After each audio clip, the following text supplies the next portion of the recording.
कल किले के मामले में माइनॉरिटी डिफेंस कमेटी ने 133 लोगों का स्टे ऑर्डर लाया।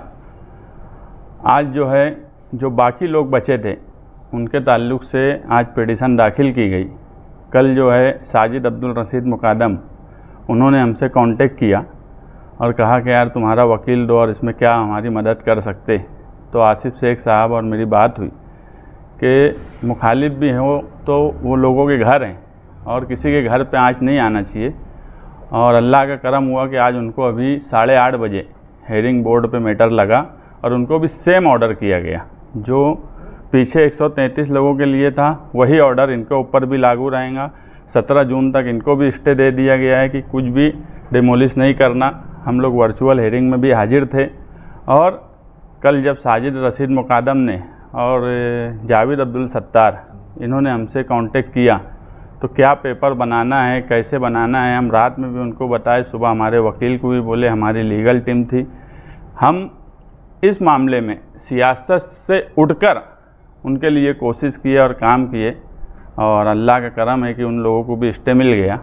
अब आगे की लड़ाई सब की हम लोग एक साथ लड़ेंगे और कोशिश करेंगे कि आगे भी हमें इंसाफ मिले।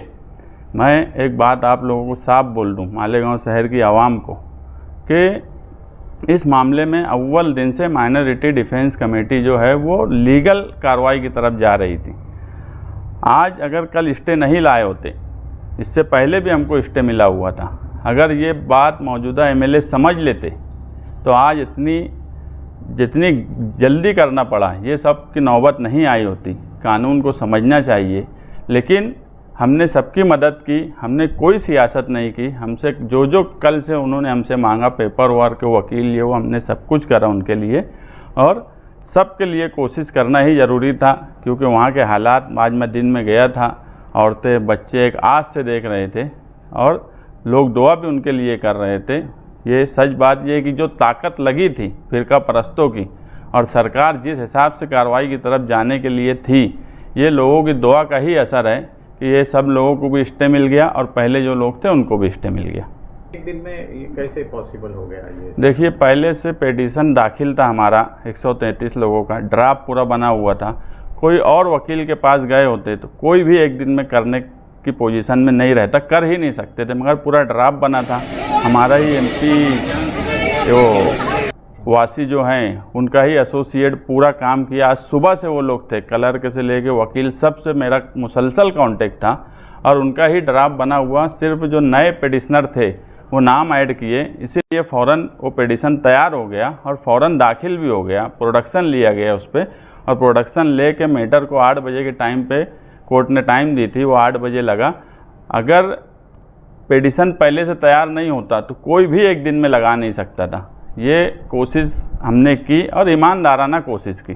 मुस्तकिम में यार इसके ऊपर क्रेडिट की भी सियासत शुरू हो जाएंगी। देखिए, पूरे शहर को मालूम है कि अव्वल दिन से कौन इसमें कोशिश कर रहा था और आप लोगों को भी मालूम है अगर कोर्ट हम नहीं जाते तो कुछ हासिल होने वाला नहीं था।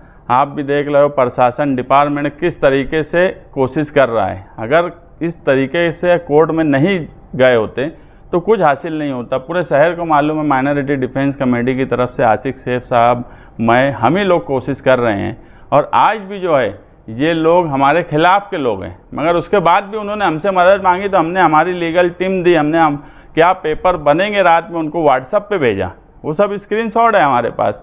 तो क्रेडिट की लड़ाई, मैं कल दिन में साजिद अब्दुल रशीद मुकादम को कई बार फ़ोन किया था मगर वो फ़ोन नहीं उठा रहे थे। रात में जब 12 बजे वो फ़ोन किए तो मैंने ही उनको बोला कि कैसे कैसे पेपर बनाना है और कैसा, जब उन्होंने लिस्ट भेजी थी उसमें कुछ गलती थी तो फिर मैंने उनको पेपर भेजा कि इस तरीके से बनाओ ताकि वो सबमिट हो जाए। तो उन्होंने उस तरीके से बनाया। बोलने का मतलब ये है कि मुखालिफ होने के बाद भी लोगों के घर का सवाल था, हमने कोई सियासत नहीं की, उनकी मदद की और ये पूरा शहर जानता है। अभी बस्ती वहाँ के लोग खाली कर रहे हैं, उन लोगों से क्या अपील करेंगे? 17 जून तक तो कोई टेंशन नहीं है, 17 जून तक स्ट्रक्चर को हाथ नहीं लगाना बोल दिया गया है। तो अभी फ़िलहाल तो बस्ती खाली करने की कोई ज़रूरत नहीं है।